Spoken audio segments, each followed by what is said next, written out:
Hey! Hello again there, boys and girls. Welcome back into the Wolves Den. I'm the host with the most, Jay Bir.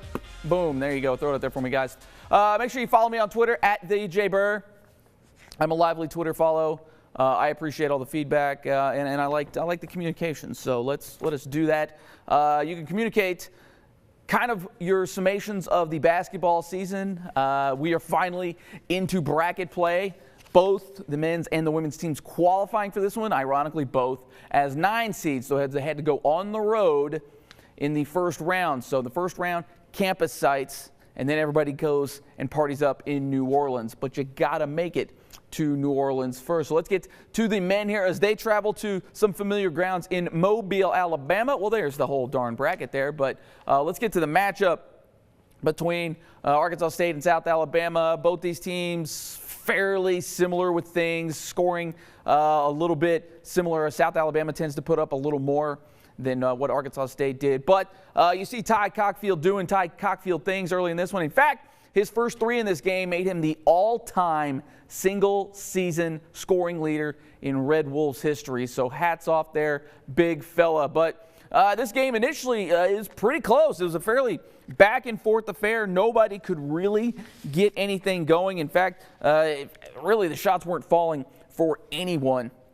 So it was tough to really see how this one was going to go. It was kind of a grinded-out, defensive, kind of forcing the issue on offense type of affair. In fact, first half here, Arkansas State shot 34%, only 20% from 3, going 3 of 15. South Alabama, not a whole lot better, 37%, only 25% from 3, going 3 of 12. But in the second half, it was a completely different story. At least it was for the Jags as they came out blazing in this one. Took them a little bit to sort of find their rhythm, but in the second half, Jags shot 15 of 25. That's 60%. They were 8 of 11 from three-point range. And really, when you go back and you look at the entirety of this game, those three-point buckets were kind of the difference in this game. And also, too, we've just come to notice that with this Arkansas State team being offensively limited the way they are. They just had a couple of little mini droughts of where they just didn't score at all. In fact, I counted 3 droughts of about 2 minutes in the second half. In fact, they had one point where it was closer to 5 minutes where they just didn't score. Couldn't get to the line, nothing. And, you know, you put those two things together, a team gets hot from 3 at home on top of that, well, you know, that just kind of spells disaster. And unfortunately for the Red Wolves, they go down in this one 75-67. But a game, surprisingly, though, I mentioned the scoring droughts there, but a lot of contributions in this one. Ty Cockfield obviously doing his thing. He had 21 points in this one. A little rough night there from three-point range, going 4 of 12. But he had 7 of 19 shots. Also, Christian Willis had 10 for him. He's kind of one of these guys that pops up every now and again, but to get double digits out of him is fantastic. Grantham Gallard also struggled from 3 on the night, going 3 of 10, but he had 12 points, and then Marquise Eaton had 10 points as well. But really, these guys just couldn't put the whole thing together in terms of their shooting performance. I mentioned a couple of those other guys. Grantham Gallard, 4 of 11 overall. Marquise Eaton, 4 of 12 overall. A couple of those easy layups that were bricked. He went, Eaton, I should say, went 0 for 4 from beyond the arc, and he really, you know, can't do that. Can't do that come tournament play.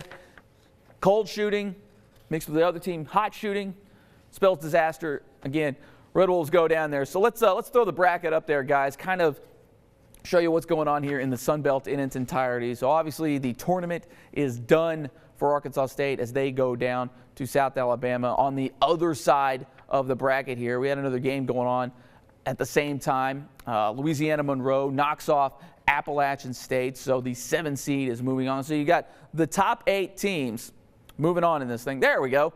So there you see it. South Alabama taking on the Ragin' Cajuns now. Coastal Carolina will be taking on ULM, and then you sort of see how things go. Now, just quickly aside, I know I kind of mentioned this last week. I am not a huge fan of this format. And now I understand what the format is. You're trying to get your top couple of teams sort of an easier route to the NCAA tournament because with it with the way the Sun Belt is right now, it's kind of a one-bid league. This maybe gives you a chance to get a second team in. It's not really that likely, to be completely honest. But this gives your top teams a chance to get into the NCAA tournament, A, and B, get a little bit higher seeding there. Overall, I personally don't think it really matters that much, especially the way the Sun Belt basketball has been and the way that just overall as a conference they perform. I would prefer if you let every team in, get a couple of first-round buys to maybe the top 4, and then everybody else kind of slide in there accordingly.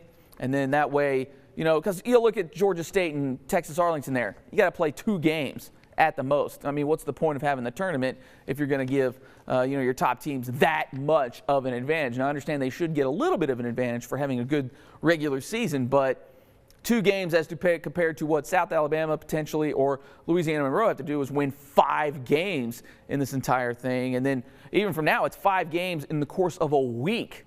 That's a tall, tall task there to ask anybody. And again, I would say, why even bother having the rest of the tournament if you're going to stack it that much against them? So I think if you had right now the 1 through 8 sort of set up here like a traditional tournament, I think it would be, A, a little more exciting, and B, not necessarily more fair, but a little fair to maybe some of the other teams in this one. And if you can incorporate a double bye for those other teams, maybe having to play 3 games instead of just the 2. I mean, you're already in the semifinals. What kind of fun is that really here?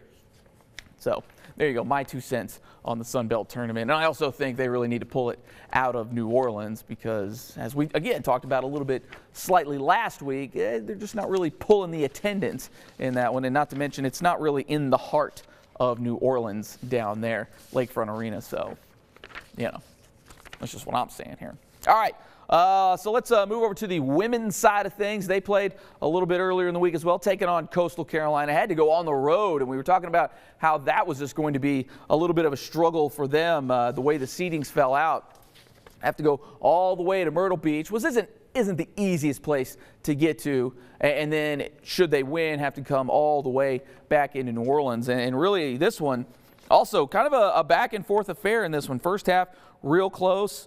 You couldn't ask for much more out of Arkansas State. They were kind of doing their thing, really spreading the ball around. In the first half, shot the ball well. I mean, 7 of 12, not too bad, or at least in the first quarter, I should say. 7 of 12, lighten it up. Second quarter kind of fell off a little bit, but got to the free throw line to sort of make up for things there a little bit there. Whereas Coastal Carolina, 7 of 16, not too bad in both the first and second quarter, but didn't really get to the free throw line. Didn't hit any threes really either in this one. But it was really all about the third quarter in this game. This is when Coastal really broke the game wide open in this one as they just went on a tear in the third quarter, shooting 9 of 17, only 1 of 6 from three-point range, but Arkansas State could not buy a bucket in the third quarter, going 3 of 13, didn't get to the free throw line at all, and really that was all she wrote in this one, because if you go through, you look at the quarter-by-quarter breakdown. Here's how we're going to do it here. First quarter, Arkansas State 17 points. Second quarter, 13 points. Fourth quarter, 12. Third quarter, 7. Can't put up those single digits and expect to really win, especially when you're on the road. And really, for Coastal Carolina, fairly similar stat line. In the first quarter, 14. Second, 16. Fourth quarter, 12. So they matched them there point for point for the most part. In fact, this game was tied at the half. So there you go with that.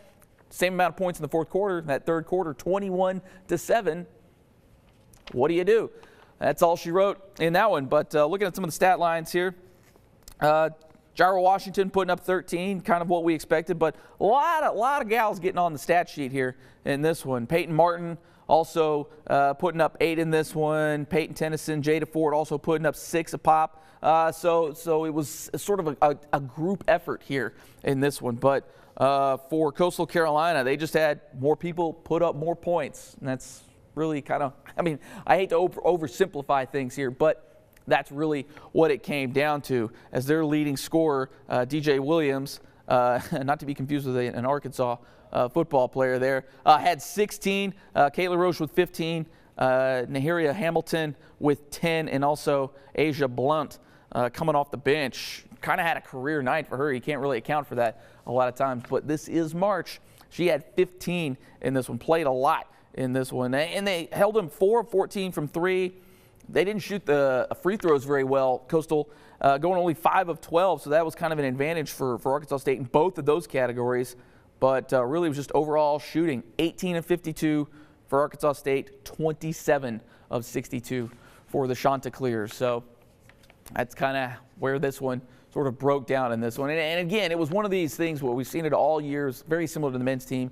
Play really good in the first half, and then just you have those little bit of hiccups there in the second half, whether it be fatigue, whether it be just lack of adjustments. It just something comes back to bite them in the rear, and it got them again there, and they are now bounced out of the tournament. So unfortunately, both teams getting bounced in the first round in this one. Let's throw up the ladies bracket there for me, guys, if you don't mind. So a very similar format there for the women as well. You see South Alabama took down Louisiana there. So again, the 1 through 8 teams making it through in this one. So it should be interesting to see what happens as this one goes along, especially there once you kind of get into those quarterfinals there with the top 4 in this one. I think you're really going to see a winner out of one of those 4 teams, but it's really going to be interesting to see how this one plays out. Little Rock, obviously a very good team, very good defensively. Texas Arlington has been very good. Troy has been very good. Unfortunately for them, they fired their men's coach before this tournament, so kind of jumping back over on the other side there. This thing's going to be a little interesting. And then Georgia State. Obviously, Georgia State's men's team doing very well also. So, kind of where do these teams go from here, you ask? Well, on the men's side, they are replacing quite a bit in this one. Obviously, Ty Cockfield, one of the greatest ever don the scarlet and black. He will be gone next year. Also, Grantham Gillard and Tristan Whaley. So that is a lot of production from a team that didn't really have a lot of production that you're going to have to replace next year. It's going to be interesting to see what Coach Mike Pilato could do, how some of these guys take steps forward. Obviously, Mello Eggleton is going to be on the team next year. Very highly touted guy coming into this team next year. So it'll be interesting to see what the men's team does. Over on the women's side, not a whole lot in terms of team production that they'll have to replace. Really only Acacia Westbrook is going to be the main contributor to this team that they're going to have to replace. So, but they're going to be a lot of upperclassmen this next year for Brian Boyer's squad. So this could be a make or break year for him in terms of sticking around, because it's been a long time for him. I think he's coming up on the end of one of his contracts here. I have to double check some of those numbers there. But really for this team, kind of seeing what they saw a few years ago with just a lot of upperclassmen, a lot of experience into this thing. They've got some athleticism, but I think having watched that game against Coastal Carolina, just took a lot of bad shots in this one, and I think that was sort of part of their downfall as well. It wasn't the fact that they weren't getting to the rim or anything like that. It was just a lot of times they just kind of throwing the ball up. Can't play basketball like that. But they have to figure out a way to use their athleticism to their advantage. And they did that a lot this year, leading all the NCAA in terms of free throws made, or not, excuse me, free throws attempted. They were 6th in the country in free throws made. The percentages, though, weren't so good. So they improved that number. I think they will be a lot better team come next year. And you hate to kind of always say, wait till next year, but here we are waiting until next year. So nothing really up now for the basketball team as they get into the offseason. Quickly, though, the golf team, men's golf, winning their 3rd tournament on the year. So big ups to them. Winning down there the Border Olympics in Texas. Took first place out of 10 teams in that one. Even had the overall winner in that one. So really looking forward to see what they've got going on. Arkansas State baseball kind of really getting into the meat of their schedule here pretty soon. Took it on the chin on Tuesday night against Missouri, 16-1 in that one. So this baseball team is really kind of an enigma still. Not really performing well against some of the bigger teams or some of the better teams that are out there right now. Really handling their business, though, against smaller teams, maybe teams that are not as good. And, in fact, swept Missouri State this past weekend. First time that the Bears have been swept in a non-conference series in 8 years. So it's It's kind of a big deal. Outscored them 36-10 in 3 games. So they were putting up some big-time runs. Unfortunately, going on the road against Missouri, didn't do so well. So, but for us, we're going to take a couple of weeks off here. We're going to kind of recharge our batteries. Hopefully, we can figure out a way to kind of get some more baseball to you guys. But until we can kind of figure that out, we're going to be on a little bit of a hiatus. But make sure you check out with me on Twitter at Jay Bir. I will definitely let you guys know when we will be back up and running again here in the den. Hopefully we'll get some spring football in as well. So again, just because basketball season's over doesn't mean this thing stops running here. Also got the outdoor track and field season.